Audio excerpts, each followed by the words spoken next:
Okay, cool. Yeah, so this is how these things came. Okay, so we got this.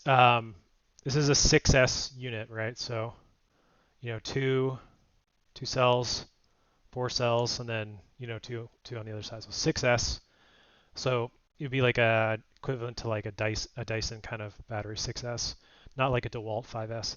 I don't know what they're used for. They come in this weird round configuration, and they have this round BMS on the top, and they have this connector on the bottom called an MT30. Yeah, it says MT30. Um, so what I did was I took this MT30 and I split it out into two jankily configured XT60s because I was trying to figure out if this BMS is going to work. So unfortunately, the answer is no. I can't get like these things have good voltage. So I got battery minus, battery plus. Try to get this for the video. Um,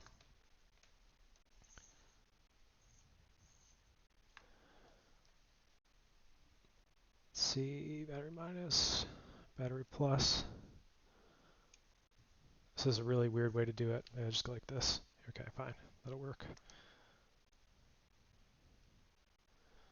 All right, there we go. 22 volts. So the battery's fine. In fact, I measured all the cells and they're all good too. In fact, these are unused. Um, they're overstock, or maybe these BMSs are dead. Like I don't know. But anyway, on these pins, you can get voltage, but not really reliably. So this one, it's showing 14 volts for some reason. I don't know. It's leakage or something from the MOSFETs. I don't know. And then over here, you can get voltage on this one, but you can't actually discharge it or charge it. So I've used my bench power supply to try to figure it out. So this one says it's 21 volts. But like, when I hook up the bench power supply, it doesn't charge or anything. So as far as I can tell, these boards are broken, or they need to be programmed via these tiny little programming pins um, at the top. And you can kind of see them over here. So I don't know, they don't work. So anyway, let's just open these things. So I've got a little iFixit screwdriver. I've got this long, skinny screwdriver. These are both Phillips. I've got a pick. I've got this thing, which I probably won't need. I got this for prying. And then I've got some flush cutters. So let's do this. So firstly, take out these two screws. All right, that's one. That's two. Oh, you can see I've already removed on this one this temperature sensor. I just used the pick to pop it off, just like that. Pull off this this tape. I'll just put it over here. Don't want this tape on here. Pull it off. All right, so the board is only connected via nickel after I take these two screws out. And these little wires. So now that I've got the tape off, I got my little flush cutters, and I grab, actually the pick is the best for this one.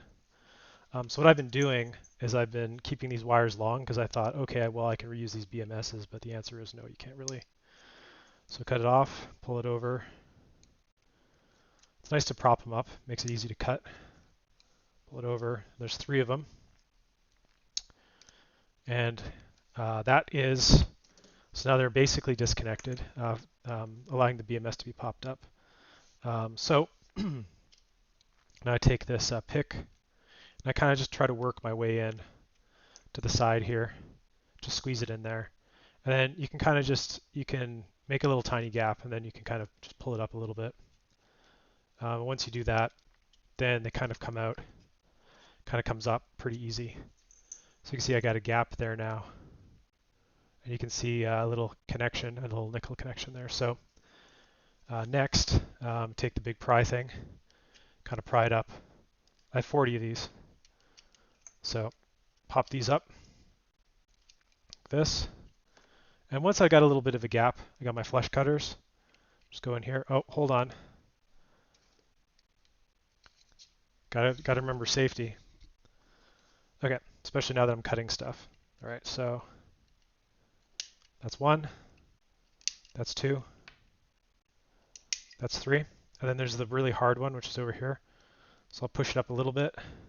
Gotta get in the side. Pop it off. And now this comes out, except this is, I've got these XT60s on it. So I think the answer here is that I'm just going to cut this wires because I've already decided this BMS is bad. So I'm just gonna snip these wires here to get this through because I don't want to deal with this. This is not connected to power anymore. And this is going to be taken to electronics recycling, basically. And I'll probably reuse these. Okay, board goes over here. Yeah, you got to cut them. There's no other way to do it. You can see I've got these little tabs are sticking up now, just like that. Now the tough part is there's 2 screws. They live down here, and that's why I needed this weird screwdriver. It's actually not the right size, and it's actually kind of worn out. This guy is too thick, unfortunately. So, and actually I did this a lot, and I kind of hurt my palm. So what I do is, yep, there's always a weird screw. There's always a weird screw. So I put that in there. I push it really hard, and I actually tighten it just a little bit first, which kind of like, I don't know, it gets rid of the Loctite or something. And then I kind of do this a couple times, screw it out, loosen it. And now that it's a little bit loose, I can just unscrew these. These are kind of a pain to get out.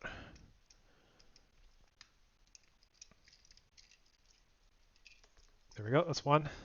Do the same one over here. Just a little bit in tightening way. For some reason, it's just easier to go. And then let's try to loosen it.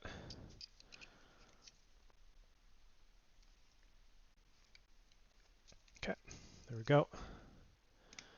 There is always some weird screw. Okay, I'm just kind of pushing down so that I sort of get some traction here. I think I want to get some skinny bits in the future, and probably add a pry bar to my toolkit as well. You know, it seems useful in a lot of cases. These trim removal tools are really good though. I use this one the most, and it's like pretty beaten up because I've used it so much, but it works really well. Okay, so now the screws are removed. Now it's just nickel holding it on. So what I do is I start from this side, peel off this little sticker, and now I've got these nickel pieces here. This is the tricky part. I wish I could zoom in. Maybe I can under, what's it called? Logitech. Let's see if I can zoom in.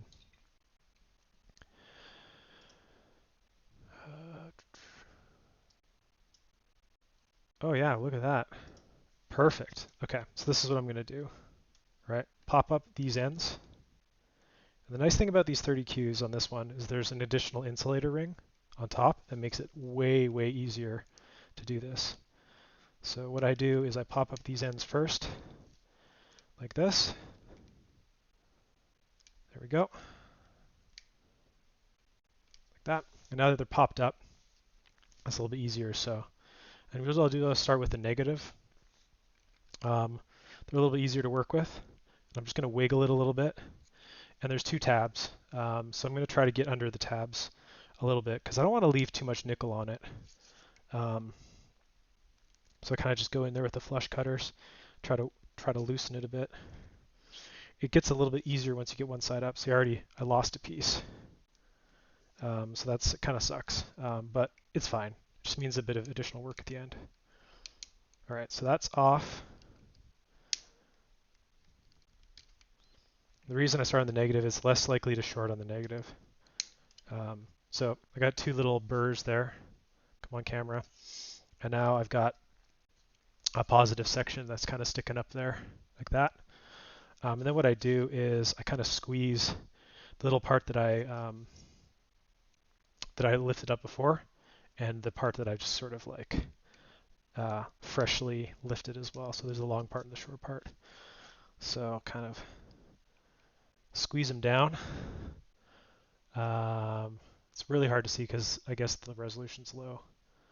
But then what I can do, now that I'm in there, get this little wire out of the way, is you can kind of really easily work out just a little bit of wiggle doing this. You can really wiggle out the welds. Boom, that's it.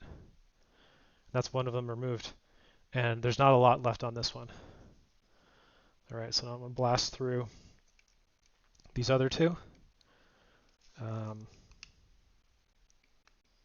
See if I can get them up.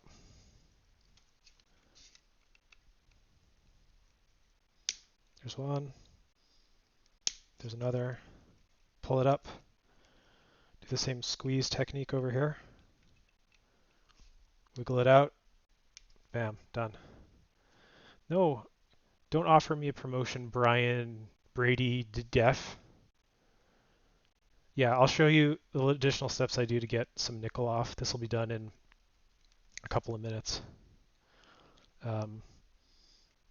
Once you get off one side, so the way I like to do this is I like to do one side first, and then basically all the series connections are kind of cut, and the likelihood of you shorting stuff is like really low at that point. Pop that up,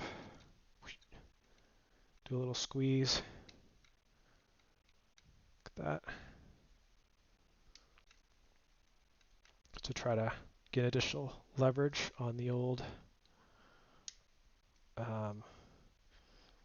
welds, and it looks like they're laser welded or something. They look really well made. So now that's done. Now I've just got that side. So grab my old pick. These plastic tools are mandatory. You just always want to have plastic tools around because they don't conduct. You're not going to short anything. It's really essential. Okay, so now I have the main negative. I got the main positive, and then I have two other these things. But at this point in time, now that these connections are severed, you can't really short it out on any of these. So that's really nice. So I'm going to use the same thing. And I'm leveraging off the side of this case here. It's a bit of a lip. It makes it easy to pry, and that's really useful.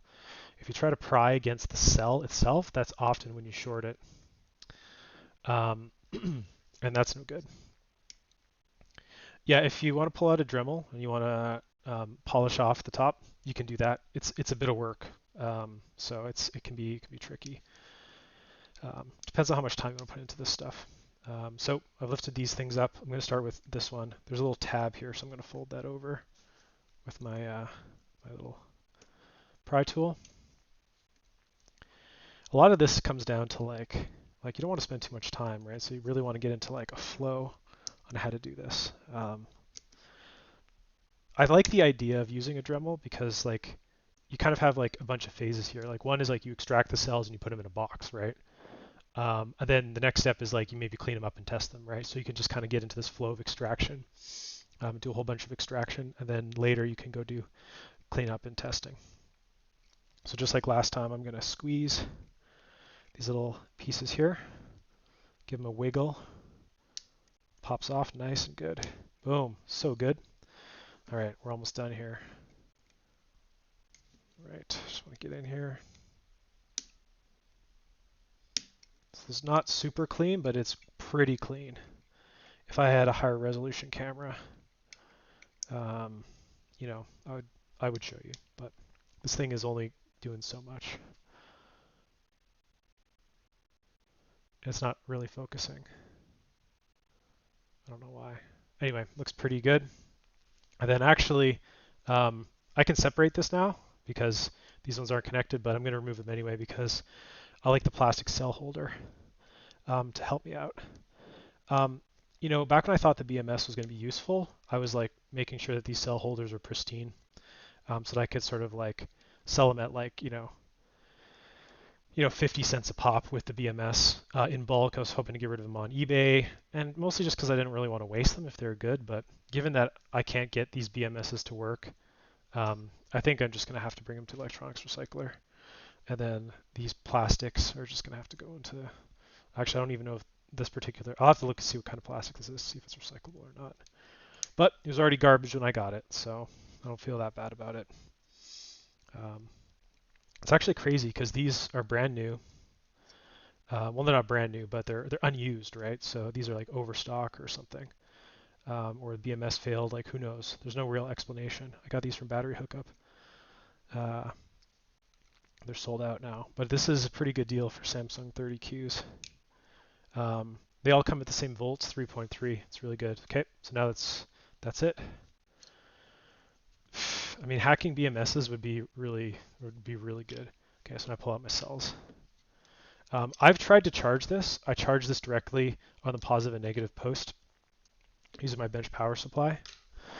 So I already know that, you know, like, so these are not 3.3 volts. These are going to be closer to 3.6 to 3.8 volts, but I'll just test them out anyway.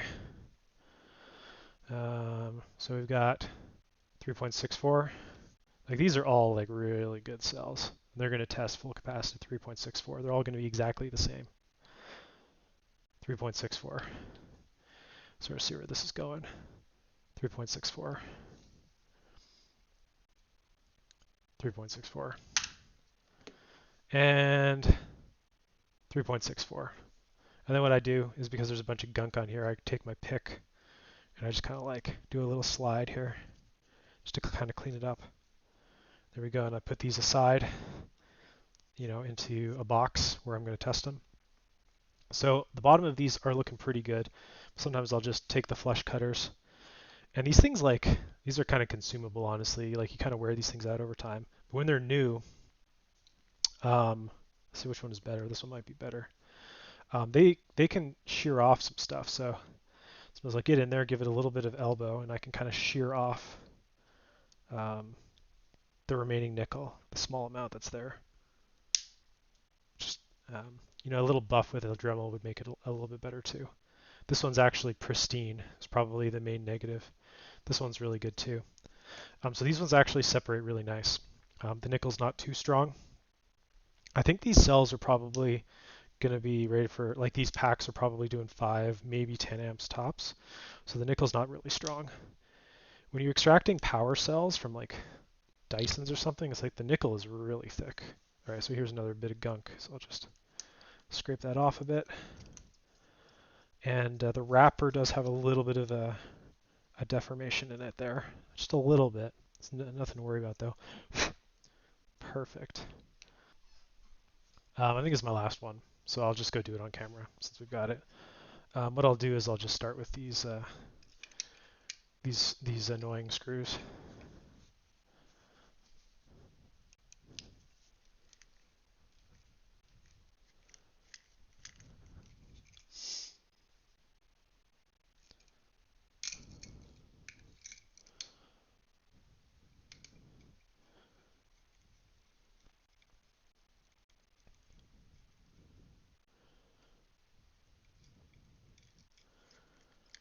Yeah, regarding the BMS, I'll sort of explain what I did to test it. So, you know, I don't have these XT MT30 connectors or whatever. They have 3 wires. They have a red, white, and a black. So, you know, I thought to myself, okay, well, I'll separate the red and the black, and I'll put it on an XT60 because I have those. Got a bunch of those. So I cut it and I soldered it. And then I hooked it up to my load tester, and it didn't register any voltage, even though, you know, it seemed like I was getting voltage with the multimeter. And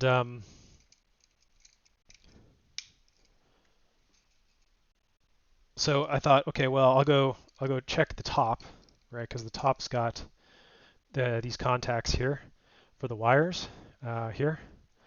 And I was getting some voltage between red and white. So I made another connection between red and white. And I tested that and it got voltage. And I tried to hook that up to the tester. No voltage showed up. So then what I did is I just tried to charge those 2 ports using my bench power supply. And yep, wouldn't do anything, no amps.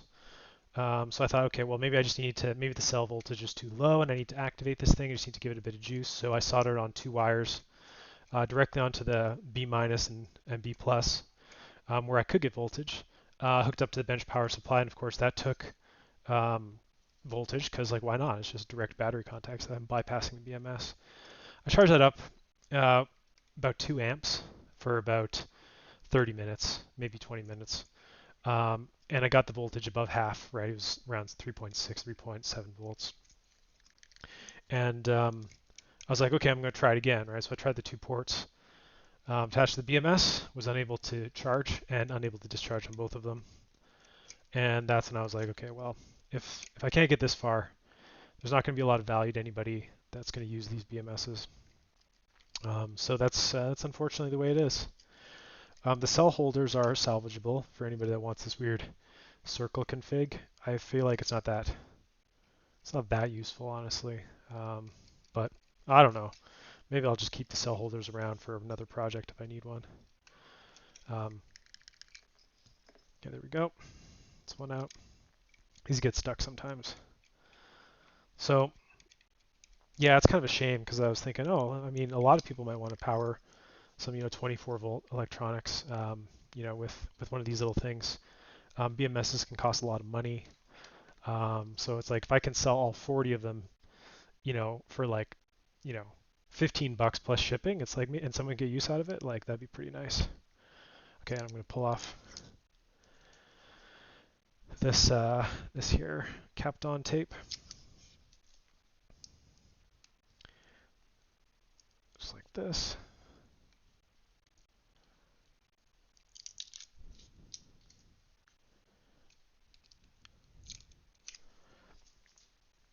All right, it's looking pretty good. I've got my temperature probe here. Just use the pick to go around the edge to pop this thing out, and it is out. Pull it off to the side. Same technique as before.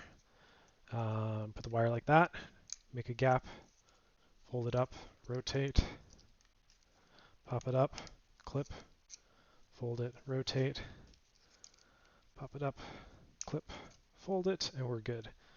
I get my iFixit to remove the 2 screws. Get this BMS hooked up to this case. Okay, there we go. Now it's just removing the nickel strip.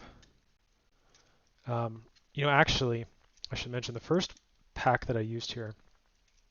I tried to desolder all of these things. So I got out my soldering wick and I got my my solder remover suction tool thing, and I was heating it up and stuff, and it was just a mess. So I thought there's got to be a better way to do this. I don't even know if these things are going to be worthwhile, right? So I just found this technique where I just can just kind of basically cut them off. So a little bit careful. Boom.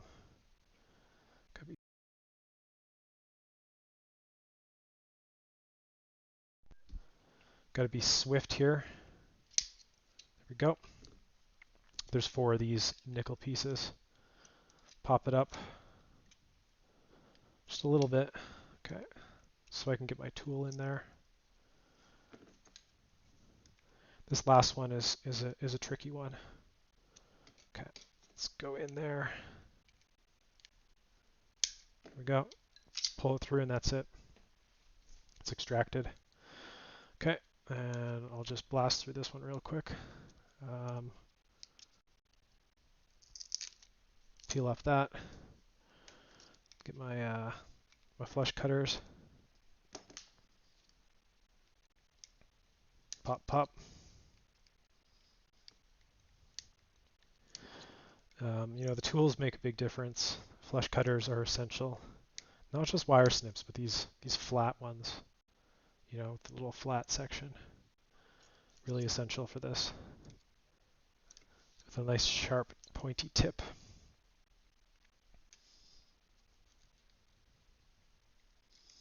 Okay.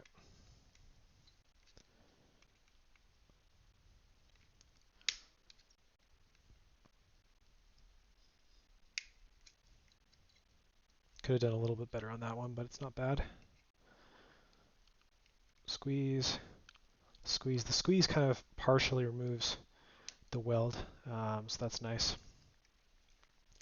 You could just kind of YOLO it, but I don't like to apply too much pressure on the top because I don't want to pull a hole in it. Because if you pull a hole in it, then you're just done, right? Now this thing's not going to hold any charge, and it's going to be dangerous and stuff. It's going to be leaking out electrolyte. You don't want that. So I really want to like try to break the weld, and not the case. All right.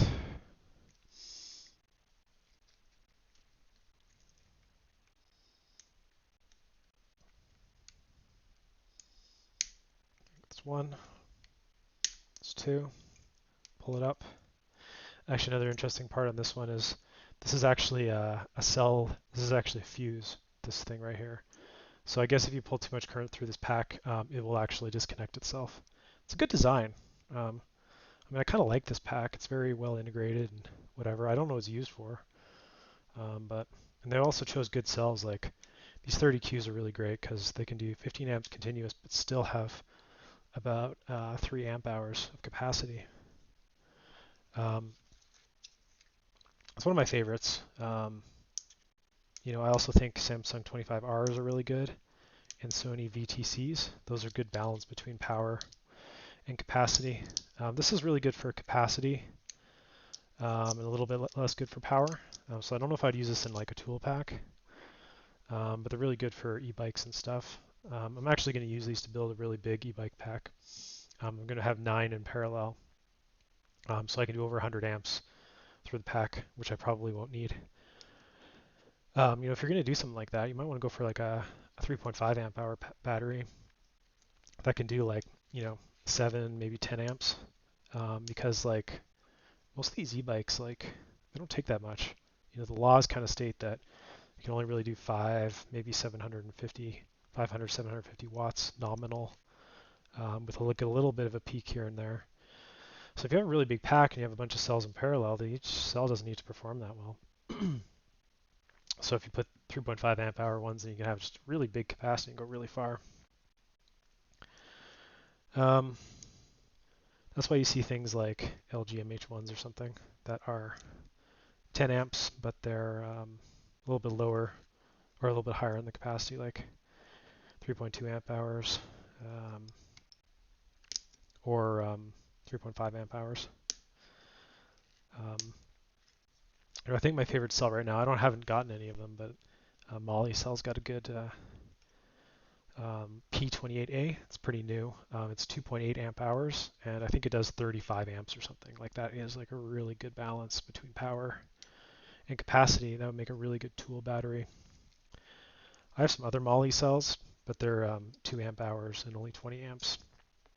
I think they're designed for thermal stability or something, for specific, probably high heat applications or something. Oh, okay, fine. I'll turn that off for now. Yeah, I'm from Canada, and it's hard to get a lot of these packs, but Battery Hookup does ship up here, which is really great, and it's hard to get cells around here. So I kind of recommend keeping an eye out if you're looking for packs for salvage or whatever, and you can get good deals there. If you're going to do DIY Powerwall and you only need, 3 amps coming out of an individual cell because you're building a huge bank, you can salvage a lot of cells for dirt cheap. We're talking like $100 a kilowatt hour Canadian for raw cells. It's pretty cool. This guy's almost done here. Just do my little wiggle technique to sort of loosen up, fatigue the weld itself. Squeeze, squeeze, and then a wiggle. Boom. That's it. Pull it apart.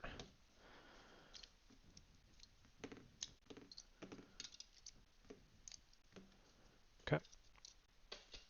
Do the little cleanup. That looks good, that looks good. I'm gonna come by here with a vacuum after. Using my Dyson pack with a repaired BMS on it. That's how I roll.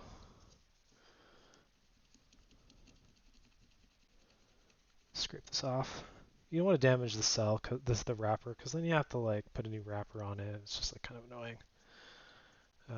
Just extra cost, so the little plastic pick is really good for that. Okay, here we go. And like I said, these are all going to be 3.3 volts, 3.3 to 3.32, because these are unused, basically brand new packs. Let's get this in the shot. All right, 3.31, 3.31, 3.31, 3.31, 3.31,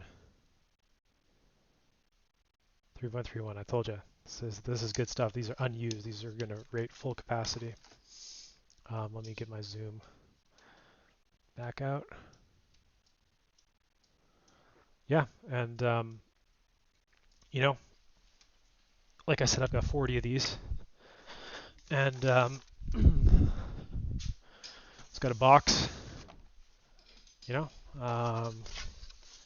take the old box, and these are all 3.31 volts, unused. I haven't tested them because they're unused, so they've all been stored in the same conditions, so they're probably all just fine. This is just to keep them upright, this box. I'm going to shove these along the side. And that's that. You know, this is one box. And over here, got another one. 30 Qs, $2 Canadian to sell. Can't beat that. Yeah, and otherwise, these things would have ended up in the trash, recycled somewhere, and better to be used than to recycle because that takes a lot more energy. I keep a box, a bag, for all this nickel. Once it's full, I just bring it to a metal recycler and drop it off for free. All right, that's it, boys and girls. Catch you next time.